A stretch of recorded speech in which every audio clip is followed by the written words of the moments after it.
Bismillahirrahmanirrahim. Assalamualaikum warahmatullahi wabarakatuh. Alhamdulillah, semua alhamdulillah. Baik, saudara-saudaraku yang dicintai Allah, saudara-saudaraku yang dimuliakan Allah, dibahagiakan Allah. Mudah-mudahan saudara-saudaraku hari ini sehat walafiat. Kita lanjut. Kita kemarin adalah setelah menulis poin-poin di mana satu, kita mempersiapkan buku dan pensil. Kedua, tulis nama kita dan usia kita. Ketiga, kita tulis permasalahan kita di buku tersebut. Terus keempat, apakah kita berada di posisi negatif atau di posisi positif. Yang kelima, kita tulis tiga rasa bersyukur kita kepada Allah Subhanahu wa Ta'ala. Satu, tulis apa-apa aja yang telah Allah berikan buat kita. 3 poin, A, B, C. Itu poin keempat ya. Jadi A, B, C. Apa-apa yang telah Allah berikan kepada kita. Nah, latihan itu kita disebut jurnal syukur. Di cover buku itu kita tulis jurnal syukur. Itu harus wajib punya buku itu. Setiap hari nanti kita tulis. Selalu tulis. Hari ini kita mempunyai masalah apa? Apa yang kita inginkan? Dan apa yang telah Allah berikan pada kita hari ini. Apakah Allah masih memberikan kita napas? Apakah Allah masih memberikan kita sehat? Apakah Allah masih memberikan kita makan? Tulis. Itu tulis. Dan katakan setiap di akhir tulisan itu, ya Allah, terima kasih untuk hari ini. Engkau maha baik. Itu yang latihan awal yang saya lakukan setiap hari selama ini. Nah, itu ada perasaan atau getaran yang di saat kita menulis itu luar biasa gitu. Jadi benar-benar adanya sebuah masalah, adanya sebuah ketidaknyamanan, adanya sebuah kegelisahan dalam hidup kita, memang kita yang buat. Memang kita yang pesan. Jadi tidak hanya muncul permasalahan itu tiba-tiba muncul, kecuali memang ada sebabnya apa. Tulis di situ.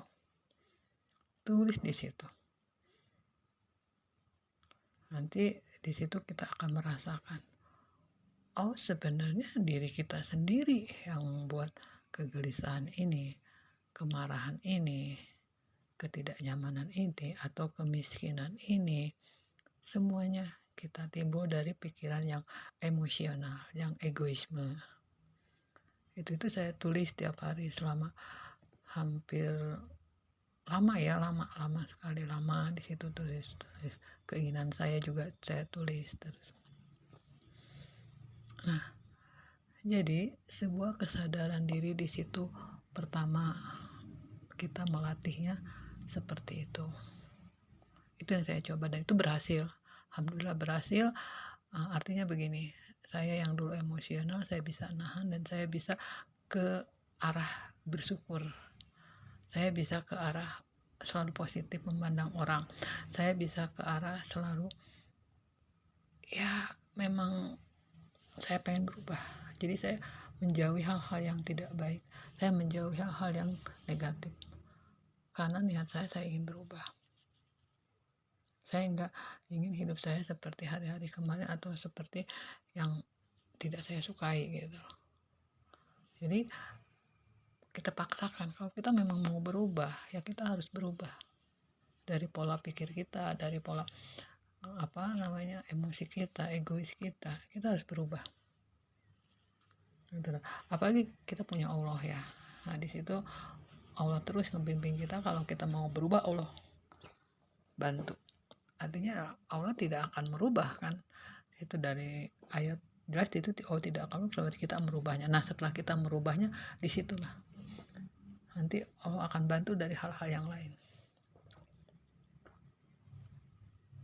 Itu percaya dulu dari ayat-ayat itu bahwa Allah tidak akan merubah. Jadi kita sendiri yang berjuang merubahnya. Mau nggak kita berubah? Mau nggak kita berubah?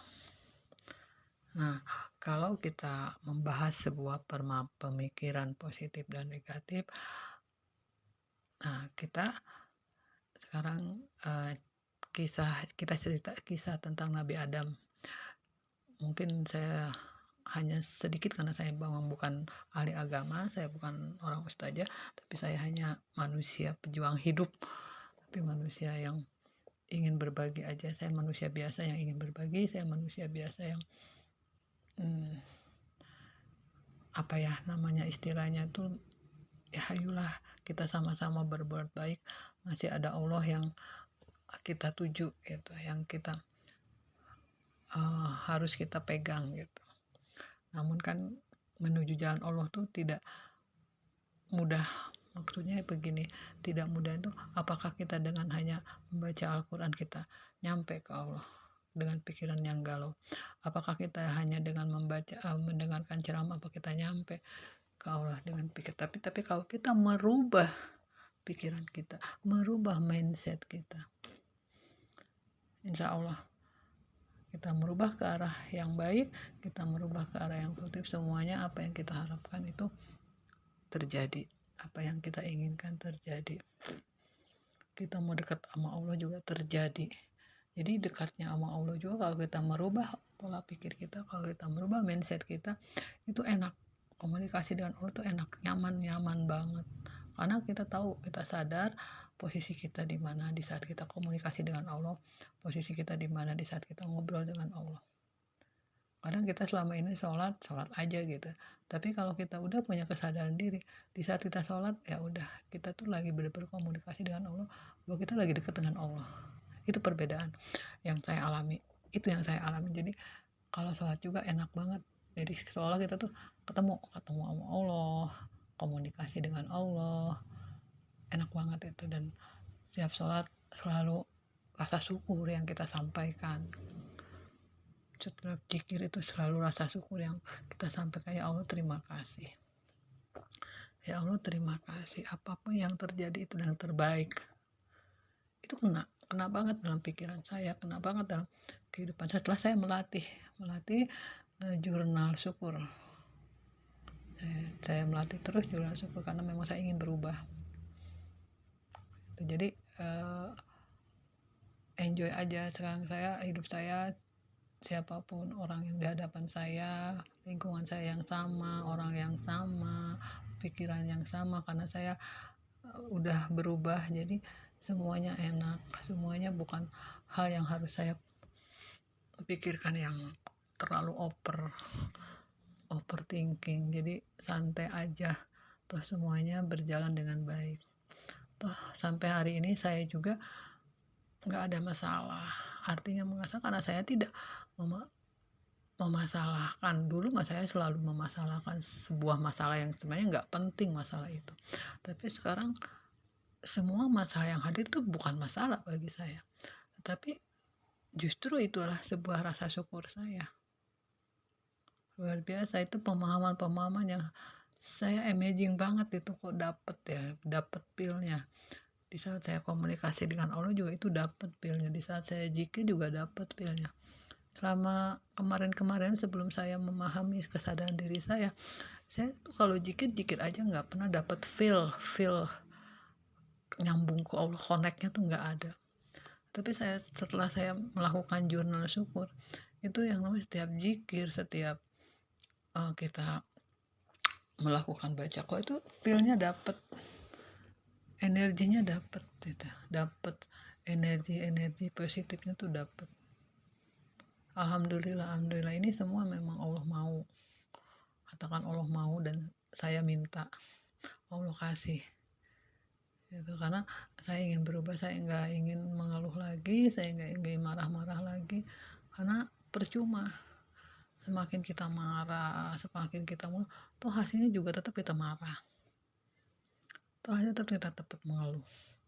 Tapi kalau kita berubah, tidak marah, tidak mengeluh, tidak menyalahkan orang, tidak menyalahkan lingkungan, tidak menyalahkan, itu hasilnya malah enjoy, malah enak banget, enak. Diusahakan, yang namanya tidak menyalahkan orang itu diusahakan, diniatkan. Jadi segala sesuatu juga tergantung niat kita. Kalau mau bisa. Apakah kita tiba-tiba ingin merubah hidup kita semacam punya keajaiban tanpa proses? Bisa. Apakah kita ingin merubah hidup kita dengan penuh keajaiban dengan proses? Bisa. Semuanya bisa. Tergantung apa? Niat dan keyakinan kita. Niat kita berubah, yakin, percaya, bisa segalanya. Karena itu yang mengolah adalah pikiran kita. Niat aja dari pikiran kita, oh ya saya niat. Kita ingin kaya, atau kita ingin jabatan tinggi, atau kita ingin punya pasangan hidup, itu dari niat, dari pikiran kita yang kita olah. Itu loh. Dan dari apa? Dari energi-energi yang positif yang kita dapat. Tetapi kalau kita niatnya jadi orang kaya, jadi jabatan tinggi, punya pasangan hidup, keluarga harmonis, tetapi masih di dalam energi negatif, itu lelah kita untuk mencapai ke arah itu. Itu hanya bayangan, itu hanya halu. Tapi kalau kita posisinya dalam energi positif, itu enjoy, seolah-olah apa yang kita inginkan itu udah dapet, udah enjoy, udah keren banget gitu. Hidup kita tuh udah mencapai apa yang kita inginkan. Karena apa? Karena ada jurnal syukur di sini, ada rasa syukur yang dalam. Apapun yang terjadi, apapun yang Allah berikan pada kita adalah yang mesti kita syukuri, karena itu baik. Nah, tadi saya bilang mau cerita tentang Nabi Adam ya. Kita mengawali dari kelahiran manusia pertama, atau Adam itu kan manusia pertama Allah ciptakan gitu ya, punya tujuan. Kenapa Allah ciptakan manusia, punya tujuan. Nah, diciptakanlah Nabi Adam, manusia pertama di dunia ini yang dari tanah ya. Nah, setelah Nabi Adam diciptakan, ditempatkan Nabi Adam di surga. Silakan Nabi Adam di surga dengan berbagai fasilitas yang nikmat, yang enak, yang nyaman. Mau apa aja tinggal celing, mau apa aja tinggal ada, tinggal bilang. Dikasih istri Siti Hawa, silakan nikmati, enjoy. Itu yang Allah berikan kepada manusia pertama, Nabi Adam. Nah, cuma Allah ingetin, jangan deketin pohon kuldi. Sebelumnya malaikat dan setan atau iblis juga disuruh sujud kepada Nabi Adam. Malaikat adalah energi baik, dia nurut sama Allah, apa yang Allah perintahkan, walaupun dia dari cahaya, Nabi Adam dari tanah, tetap dia sujud. Tetapi setan atau iblis itu malah nggak mau saya sujud, karena Adam cuma diciptakan dari tanah, sedangkan dia dari api, posisinya mungkin lebih tinggi api dari tanah. Udah gitu kata Allah, ya sudah, kalau kamu nggak mau sujud, saya usir kamu dari surga. Diusirlah dia ke neraka. Itulah. Nah, di sini aja awalnya Allah udah menciptakan energi baik dan energi yang tidak baik. Energi positif yang dimiliki oleh malaikat dan energi negatif yang dimiliki oleh setan. Nah, Nabi Adam adalah manusia yang nggak tahu gitu, dia disuruh ditempatkan itu di surga dan dia harus menikmati fasilitas, cuma dia tidak boleh mendekati pohon kuldi. Nah, setan nggak bisa dong, dia di neraka sendirian. dia punya pengen banyak teman gitu lah. Dia minta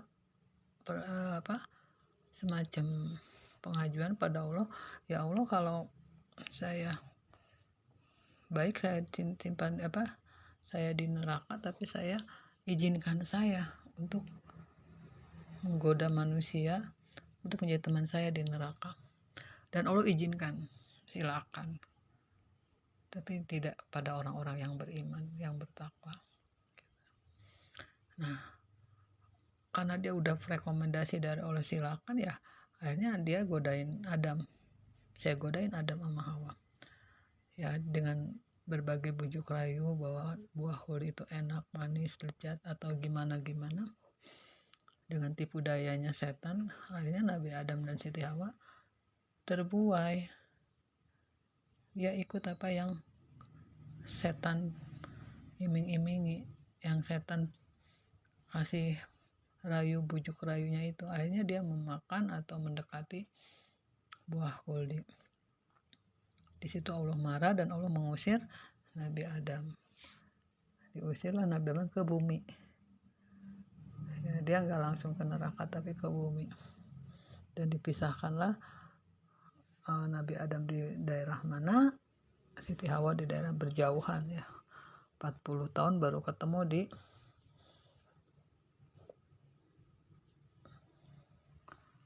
suatu tempat yang di Allah izinkan. Nah, setelah Adam diusir dari surga yang tadinya hidup enak, kata dia di bumi gersang tandus, nggak ada apa-apa, nggak ngerti harus gimana. Apakah Adam menyalahkan setan?